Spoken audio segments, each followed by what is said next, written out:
সাথে সমস্ত আসামিরা খালাস হয়ে গেছে। আবার সরকার পরিবর্তনের সাথে সাথে অনেক আসামি জেলে ঢুকে ঢুকে পড়ছেন। তার মানে বিচার বিভাগ কি সরকারের ইঙ্গিতে চলে? একটা ভালো রাষ্ট্রের, উন্নত রাষ্ট্রের সবচেয়ে বড় মানদণ্ড হলো বিচার বিভাগের স্বাধীনতা। যেই রাষ্ট্রের মধ্যে বিচার বিভাগের স্বাধীনতা নাই, ওই রাষ্ট্র ভালো কল্যাণমুখী একটা রাষ্ট্র হতে পারে না। এর জন্য আমি বিচার বিভাগের স্বাধীনতা চাই, এমন স্বাধীনতা চাই বিচারকরা আইন অনুযায়ী বিচার করবে, কারোর ইঙ্গিতে বিচার করবে না, কারোর দিকে দৃষ্টি করে বিচার করবে না, বরং আইনে যা আছে সেই অনুযায়ী সে রায় প্রদান করবে। এমন স্বাধীনতা বিচার বিভাগকে থাকতেই হবে। এমনকি ওই চেন্নাইকে, চিটাগাংয়ের চেন্নাইকে সেও যদি বিচারের আওতা দিন, সেও যদি আইনের আওতায় খালাস পায়, আমার কোনো আপত্তি নেই। কিন্তু আমিও যদি বিচারের আইনের মাধ্যমে জেলে থাকি, তাহলে আমার আপত্তি নেই। বিচার বিভাগকে স্বাধীন দিতে হবে, কাউর ইঙ্গিতে বিচার বিভাগ চলতে পারে না। যদি বিচার বিভাগের স্বাধীনতা না থাকে, মান হাফেরা হুফেরা, তুমি যেই গর্ত খুঁজবা সেই গর্তের মধ্যে একদিন তুমিই পড়বা। এজন্য বিচার বিভাগের স্বাধীনতা চাই। নাম্বার 2, সংবিধান সংস্কার। আজকে দেখেছি সেখানে প্রায় 505টা আসন রাখা হয়েছে। আসন কম হোক বেশি হোক, কিন্তু সব জায়গায় নির্বাচনের ভিত্তিতে সংসদ সদস্য হতে হবে। মহিলাদের জন্য সংরক্ষিত আসন 100, এটা আমরা মানি না। যে সংরক্ষিত আসন মহিলাদের জন্য রাখা হয়, এটা মহিলাদের সাথে বৈষম্য করা হয়, তাদেরকে দুর্বল ভাবা হয়। আমরা তো কোঠার বিরুদ্ধে আন্দোলন করেছিলাম। যদি আবার মহিলাদের জন্য কোঠা রাখা হয়, তাহলে আমরা আন্দোলন সাকসেস হই নাই। আমরা মহিলারা সরাসরি নির্বাচন করবে, নির্দিষ্ট কোনো কোঠা আমরা চাই না। কোন মহিলাদের জন্য নির্দিষ্ট কোঠা থাকবে না, তারা নির্বাচন সরাসরি করবে। কাজী আমি অন্তর্বর্তী সরকারকে বলবো, মহিলাদের জন্য কোনো নির্দিষ্ট আসন ইসলামী আন্দোলন বাংলাদেশ, এটা আমরা মানতে পারি না, এইটা আমরা চাই না। আমরা চাই দ্বিকক্ষ বিশিষ্ট হোক, এককক্ষ বিশিষ্ট হোক, পিয়ার সিস্টেমে নির্বাচন হবে, সংখ্যানুপাতিক নির্বাচন হবে।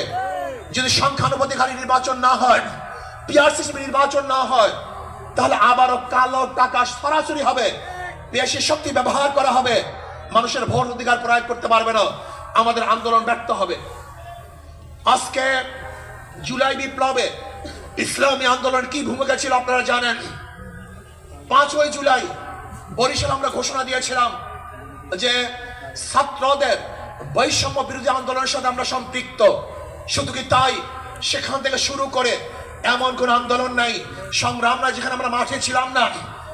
আমরা জীবনের মায়া ত্যাগ করে রাস্তায় ঝাঁপিয়ে পড়েছিলাম। আমি বিশ্বাস করি ইসলামী আন্দোলন বাংলাদেশ যেইভাবে দলীয় ব্যানারে বৈষম্য বিরোধী আন্দোলন অংশগ্রহণ করেছে, বাংলাদেশের অন্য কোনো সংগঠন দলীয় ব্যানারে এই আন্দোলনে সম্পৃক্ত ছিল না। তাই ইসলামী আন্দোলন বাংলাদেশের যারা শীর্ষস্থানীয় লিডার, নেতা, তারাই মাঠে ছিল। কিন্তু যারা বৈষম্য বিরোধী আন্দোলনের বিরোধিতা করেছে, বলেছে যে এই সংগ্রামের সাথে আন্দোলনের সাথে আমরা সম্পৃক্ত নাই, তারা যদি আজকে নতুন ভাবে ক্ষমতা দেওয়ার স্বপ্ন দেখে, এদেশের জনগণ সেই স্বপ্ন পূরণ হতে দেবে না। সংস্কারের বিরুদ্ধে কোনো সংস্কারের পরেই নির্বাচন হবে। আজকে সংস্কার করতে যারা বাধা সৃষ্টি করেছেন, আমি বলবো দীর্ঘ 16 বছর কোথায় ছিলেন?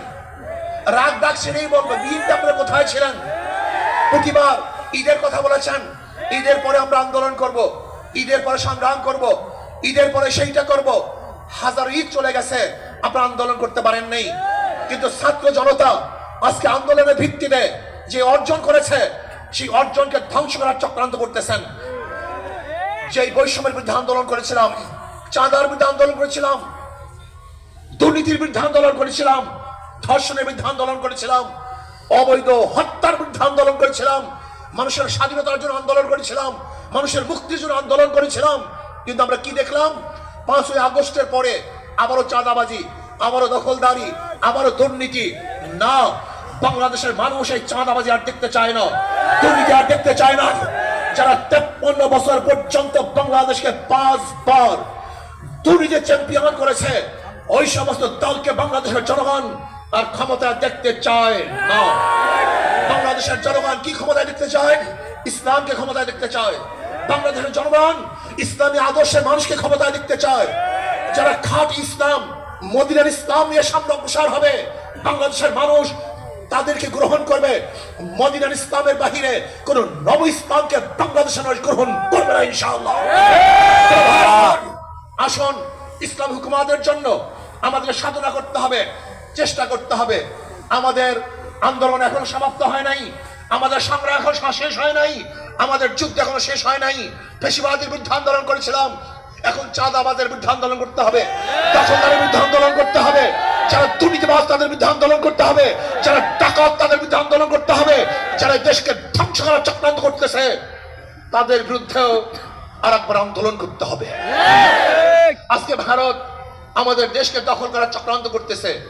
আমি ভারতকে বলবো, আপনি আমাদের দেশ দখল করার চক্রান্ত করতেছেন, আমাদের দেশের দিকে চক্ষু তুলছেন, আঙ্গুল উঁচা করছেন।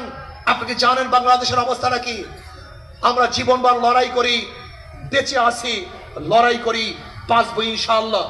আমরা জীবনভর লড়াই করেছি, আরো লড়াই করব, লড়াই করতেই থাকবো। যতদিন পর ইসলামী হুকুমত না কায়েম হবে ততদিন পর্যন্ত ইনশাআল্লাহ মাঠে থাকবো, ময়দানে থাকবো। প্রিয় ভাইয়েরা আমার, আগামী নির্বাচন আসতেছে, নহে সমাপ্ত কর্মমদের অবকাশ কোথায় বিশ্রামের। আজকের থেকেই আমাদের কাজ শুরু হবে।